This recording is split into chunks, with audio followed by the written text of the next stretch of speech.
አንጰርጰር ወበሩ በፍቅር መሰል ነገር ተጠምደው ታዩ። ልጅቷን እኩለ ሌሊት ጠብቀውም ወደ ቤቷ ይሸኟታል ይባላል። እኔ ትከሻን እያስታመምኩ ቆየው። በእኔ መታመም የደነገጠ እሬ በከንቷዊ ባለመኖሩ አንድ ነገር ተረዳው። የአንጰርጰር አስፈሪነት እየደበዘዘ መሄዱ። ለእኔ ግን አንጰርጰር መቼም አንጰርጰር ናቸው፣ አይሰንፉልኝም። በደህና ጊዜ አንጰርጰር አናቴን በዱላ ሲበጠብጡኝ የነበረውን የምግብ ግትልትል እያሰብኩ መራቄን እውጣለሁ። ሌላ የለም፣ ከምግብ ጋር የተያዘ ኩርፊያ እንኳ አይፈቀድልኝም። ሺት እርገጥ አባቷን አጣቅሳ ትተርትብኛለች። ሆድ ሲሞላ ፍቅር ሌላ፣ ሆድ ሲጎድል ሰው ያጋድል። እንደ ጋለ ብረት ሆድ ከሚተረትር ተረት ሸሽቼ አንጰርጰር ጋር ሄዳለሁ።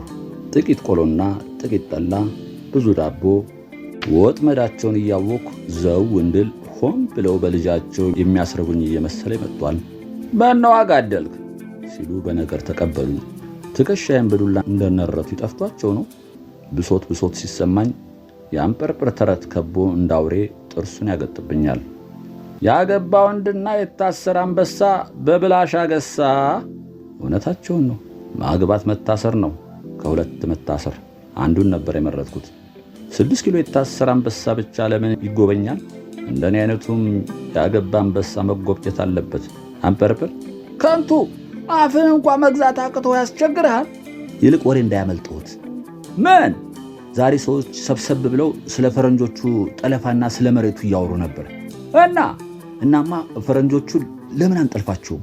ብቻዬን ከምታሰር እሳቸውን ይዤ ሳቁ። ግራ ገብቶኝ አየኋቸው። ሲጠሯቸው ዝም ማለት የአንጰርጰር ዘዴ ነው። እንዲህ አሉ። ሁሉ ሆደ ቃልቻ ማን ልሸከም ስልቻ አሉ። ለአንተ ያዘጋጀሁልህ ሌላ ሴራ አለ። ምን? ቆይ ያንተ አጋሮች ይምጡ። እነዚያን ጉልቻዎች መሆን አለበት። እኔስ ማንሆኜ? ያው የአንጰርጰር ጉልቻ አይደለሁ። መጡ ሁለቱ የጉልቻ ድንጋዮች። እኔ ከነሱ ተደምሬ 3ኛው ማዕዘን ላይ ተቀምጫለሁ። አንጰርጰር ነገራቸውን ይጥሉብን ጀመር። የቀኝ አዝማች ማናህሎ የልጅ ልጅ ብለው በጉጉት እስክንላቸው ጠበቁ። ዝም አልኩ። ምን ነው በዚያ ሰሞን ልጠልፏት ስትሉ በዱላ አላስገባኋችሁም? ያጸፋ ማጥቃት መሆኑ ገባኝ። መቼም የትልቅ ሰው ዘር ትልቅ ነው። ውለቷን ቆጥራ ወዳጁ አርጋኛለች። ዛሬ ውጭ ማለት አብቅቶ ቤት ቀጥሬያታለሁ። ለጋብቻ የምጠይቅበት ጊዜ እንዲሆን ወስኛለሁ። አንጰርጰር መቼም ጥሩ ወዳጅ አድርገው የደስታቸው ተካፋይ እንድትሆን አልነገሩንም። ለምን ይሆን? ጥሩ አልኩ። ጥሩነቱስ ጥሩ ነበር ብቻ ብለው ዝም አሉ። እኔም ዝም አልኩ። ጉልቶቹ የሚስማሙ አልመሰሉም። እንደ ጋሪ ፈረስ የቀረበላቸውን የገብስ ቆሎ አቀርቅረው ወደ አፋቸው ይልካሉ። ብቻ ልጅቷ የጌታ ልጅ ናት። በተቸመቸመ አሽከር መካከል ስትሽሎኮሎክ ያደገች። እንደሰማሁትማ ለጆና ሰኞ ማክሰኞ ትጫወት የነበረው በከሰል መሬት ላይ አሳምራ ሳይሆን ጥቋቁሮቹን አሽከሮች አጋድማ ነበር አሉ። ታዲያ እቺ ልጅ እኔ ቤት ለእንግድነት ስትመጣ አልቦ አሽከር ቢጠብቃት እንዴት አይኗን እቀለው? ምንኛ ሲበርዳት እንዴት ስትታዘበኝ? የፈለጉት አልገባኝም። አየህ፣ አሽከር የሌለበት ቤት ለባለቤቱ ግርማ ሞገስ ጠር ነው። ያለ ግርማ ሞገስ በምን አባቴ ልጅቷን እጅ አስገባለሁ? ድምፃቸው ሙሾ ወደ ማውረድ አዘነበለ። በነገራችን ላይ አሉ አንጰርጰር ነገራቸውና ድምፃቸውን እጥፍ አድርገው፣ በነገራችን ላይ ልጅቷ ውለታዬ ቢከብዳት ብዬ የጠለፉሽን አውቃቸዋለሁ፣ ክሰሽና እመሰክርልሻለሁ፣ ማስረጃም አይጠፋ ብያታለሁ። ትጠልፏት የመጣኋችሁ ቁስላችሁ ደረቀ እንዴ አሉ። እኔ ክፉኛ ደነገጥኩ። ሁለቱ አሮጌ ጌኛዎች የቀረበላቸውን የገብስ ቆሎ ከማጥቃት ለአፍታም አልገቱም። ቢበዛ 10 ዓመት ነው። ምንም አይል። 10 ዓመት ምን አላት? ነገ እኮ ናት። ያኔ እኔ አሽከር ባይኖረኝም በውለታ ግርማ ሞገስ ልቧን አራርቼ ወልጄ ከብጄ ጠብቃችኋለሁ። እድላችሁ ተጠቀና ደግሞ በልጅቷ ውርስ በየሳምንቱ ቋጠሮ ሳህን ይዘላችሁ እመጣለሁ። እንዴት ይሆናል አልኩኝ። እንዴት አይሆንም? እሳቸው ኧረ ግፍ ነው የምለው ባጣ። ግፍስ የምወዳት ስትመጣ አሽከር እያጣሁ እያያችሁ ጥላችሁ ሜዳችሁ ነው። ያመዛዝኑ እንጂ አንጰርጰር። አሁንም የምለው ሳጣ ነው። አሽከር ያጣ ወንድ ያው ቀልበቢስ እንደሆነ ይታወቃል። ምን ቀልብ አለውና ያመዛዝናል? አዙሬው እንጂ አንጰርጰር። እሱ ሳዙሬ ሳይ ነው ያደርኩት። የተሻለም አስቤያለሁ። እነዚህ ልጆች 10 ዓመት ከማሳሰራቸው 1 ዓመት አሽከር ቢሆኑኝ አይሻልም ስል ራሴን አማከርኩ። እናንተ ምን ትላላችሁ? ዞሮ ወደ ፍላጎታቸው መጡም። ተቁለጨለጩ። አንበርብር ለባርነት ፈነገሉኝ። መቁለጭለጭ ወጥመድ ውስጥ መውደቄን ሳረጋግጥ አንበርብር ወደ ጓዳ ገብተው ያሰናዱትን 3 አቡጀዲ ቁምጣና ጥብቋ መጡ። እድሉን በሥራ ድልድሉ እኔ በር ላይ ዘብ እንድቆም ከጠገበ ዱላ ጋር ተበየነብኝ። ግቢው መስፋቱ አሁንም ጠቀመኝ። አላፊ አግዳሚ አያየኝም። ድንገት የግቢው በር ተበረገደም። የአንበርብር እጮኛ ነበረች። የበሩን ጓጓታ ሰምተው አንበርብር ወጡ። ማን ነው አሉና ልጅቷን ሲያዩ ወደ እኔ ዞሩ። አሽከር መቀጠሩ እኔ ከጓዳ ማን ነው እያልኩ እንደወጣ ኖሯል እንዴ?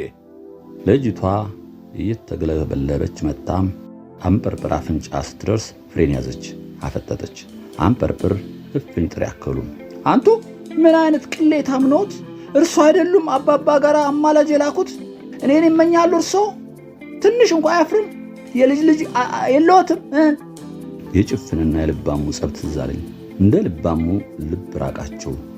እኔን አዩኝ። አናቷን በላት ሊሉኝ ይሆን ወይስ ጥለፋት? ፈራሁ። እሷ ስትግለበለብ እሳቸው አይናቸውን እኔ ላይ እንደተከሉ ልባቸውን ደግፈው ቁጭ አሉ። የአንበርብር ሰሞነኛ ዘዴ መሆን ነው። ነገር ሲከብድ መልሳቸው ልቤን ማለት ይሆናል። መቼም አንበርብር ማመን ቢያዳግትም በጠና መታመማቸው ታየም። ልጅቷን አምጣልኝ በሚል ግድ ውስጥ እንዳይከቱኝ በመፍራት አልጠየቅኳቸውም። በሦስተኛው ቀን እስከ ዛሬ የበደሉትን ሁሉ ሲያስጠሩ እኔም ጥሪው ደረሰኝ። ሄድኩኝ። በደከመ ድምፅ በድያችኋለሁና ይቅር በሉኝ አሉ። እኔንም ጨምሮ የተበደልን ሁሉ እንባችን አይናችን ላይ ተንቸረፈፈ። ጠጅ ቀጂው ገብሩማ ቢጫ እጁን ቢጫ ፊቱ ላይ ከሎ ተንሰቀሰቀ። ያነባውን ቢጫ ሳይሆን አይቀርም። የጊዜ እንጂ ሰው ጀግና የለውም አልኩ በልቤ። የሰው እጅ ቢያጠብቅ ይላላል፣ ቢቆልፍ ይፈታል። እሳቸው ጊዜ ጣላቸው ብዬ እኔም እንዲሁ መታበያ አለብኝ። ገብሩ አሉ አንበርብር፣ በድያለሁ። በዚህ በረጋፊ ጉልበት የተመክቼ ልቦና እያወቀ ዘወትር 1 ብርሌ ጠጅ ክድህ ነበረ። እባክህ ይቅር በለኝ። ኦሮ ይቅር ብያታለሁ እኮ አለ ገብሩም። የተነጠቅከው ልጅ ሰማ ቤት ድኝ ሆኖ ነፍሴን ይለበልባታል አሉ። ያኔ ብለህ በሕግ ይዘህ ብታስከፍለኝ ኖሮ ምን ነበረበት? እማኛ አታጣም። ሳይቸግርህ በጠጅ ድኝ ነፍሴን ለበለብካት። የሰዓት ዕቁብ አጠጣኸኝ። የሰዓት ዕቁብ ጠጣና። ድንገት ብልጭ አለባቸው። ቢሆንም አልተቀየምናቸውም። እኔን ጠሩኝ። እነሆኝ አንበርብር አልኳቸው። ስሜ አንበርብር ነው ከንቱ አሉኝ። ድንግጥ አልኩ። ያም ሆነ ይህ አጭበርብሬህ ልጅ እንድሬልሃለሁ። እርግጥ ተጠቅመሃል። ታዲያ እግዚአብሔር ማጭበርበሬን እንጂ አንተ መጠቀምህን አይቆጥርም። ነፍሴ በአንተ የተነሳ ለእሳት ትዳርና። አልተቀየምኳቸውም። ለማንኛውም ይህን ጥቅምህን እየነገርክ እግዚአብሔርን በጸሎት ወቱቱልኝ። እሺ አልኩ። እሺ ትላለህ እንጂ አታደርገውም። ልብ ዳተኛ ነው። ለእኔማ ሲሉ አለ ነገር። ደግነቱ ልጄ ዘወትር ጸሎቱ እንድታደርስ ልታስገድድልኝ ግን ትችላለች። እንደውም ለእሷ ነግራታለሁ። ተመናጨሩም። አሁንም አልተቀየምናቸውም። በመጨረሻም ጫማ ሰፊውን ጠሩት። በሻህ አቤት። መተከዣ አድርጌ ነበር። ስወጣ ስገባ ይህ ያልሞተ በትሬን ከጀርባ ጋር ዋህደው ነበር። እንደምትሠራው ጫማ በትሬ ኩርንችት ሚስማር ቢኖርበት ኖሮ ከጀርባ ጋር ተሰፍቶ ይቀር ነበር። አሁን ምን አደረከኝ? ሰማይ ቤት በሻህ ምን አድርጎ ነው ብባል ምን መልሳለሁ? አንተማ እንደ ለጋሚ እረኛ ወደ ገደል ሲሄድ እያየ ዝም አልከኝ። ገደል ገባሁልህ። ገደል ግባና አንተ ልግመኛ። ስመታ ብትሰድበኝ እንኳን ቅጣቱ በቀለለልኝ ነበር አሉና እንዲህ አሳረጉ። ሁላችሁም ይሄ ቃሌ ስንብት ነው። ወደ ውጭ ሊሄዱ ከተሰናበቱ በኋላ ተቦሌ እንደሚመለሱት ድንገት ከሞት ከተመለስኩ ይሄ ሁሌ ቃሌ ተፈጻሚነት አይኖረውም። በነባሩ ተግባሬ ቀጥላለሁ አሉ። ባለፈው እንግዲህ በየፊናችሁ ጠርቼ ይቅርታ ጠየቅኳችሁ፣ እናንተ ግን ታበያችሁ አሉን አንበርብር። ለመሃንምዬ ለአገልጋይትዬ ብርቋ ነው አሉ። አሁን የጠራኋችሁ የኔም ወቀሳ ላዥጎደጉድ አይደለም። እንግዲያስ አልናቸው።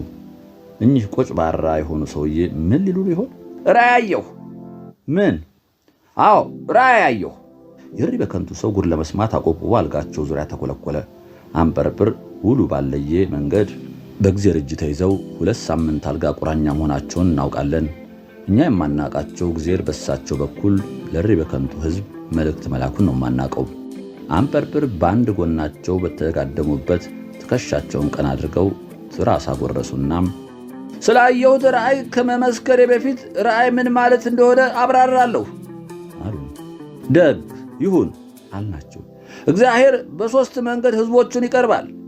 አገዳደማቸውን አመቻችተው ቀጠሉ። እነሱም ትንቢት፣ ራእይና መነጠቅ ናቸው። ትንቢት ማለት ሌላ ሳይሆን አንድ ሰው የእግዚአብሔር ራእይ መሆኑ ነው። ራእይ ከፈለጋችሁ ደግሞ ተዝጌር በኩል ተዘጋጅቶ የሚላክ ማስጠንቀቂያ በቴሌቪዥን እንደማየት ነው። እግዚአብሔር ይሄ አይበቃም ታለ እንደ ነብዩ ኤልያስ በሳት ሰረገላ ጻድቁን ይነጥቅና ትርኢቱን በጋር ያሳያል ብለው ወደ እኔ ዞሩና በቴሌቪዥን ቀጥታ የሚተላለፍ ፕሮግራም ምንድን ነበር አንተ አሉኝ።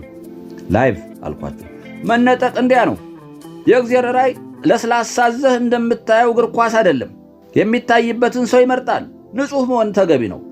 በዚህ ጾም ጸሎት ያስፈልጋል። እንደምታየው ታምሜ አልጋ ተያዝኩኝ። ምንም እንኳን ወድጄ ባይሆንም ተሰው ጋር ተገናኝቼ አላቅም። ምንም እንኳን ወድጄ ባይሆንም ይርበኛል። ሲርበኝ ፈጣሪዬን ወቅሳለሁ። ታዲያ እግዚአብሔር ታምሜ ያልጠየቃችሁኝን እንደ ሱባኤ አጥቼ ያልበላሁትን እንደ ጦም ያማረርኩትን እንደ ጦለት ቆጥሮ ራእይ ገለጠልኝ። ሳይታሰብ እልልታው ቀለጠም። በእርሶ ጾም ጸሎት እግዚአብሔር ከቀረበን ቀርቦን ካዘዘን እንታዘዛለን አለን። አዳሜ ባትታዘዥማ ተጎንሽ ታገኘዋለሽ አሉ አንበርብር። አሁን ወደ ራእዩ ገባለሁ። ቤቱን ጸጥታ መታው። እንዲህ ነው አሉና እንደ ተረት አባት አይናቸውን አቦዘዙ።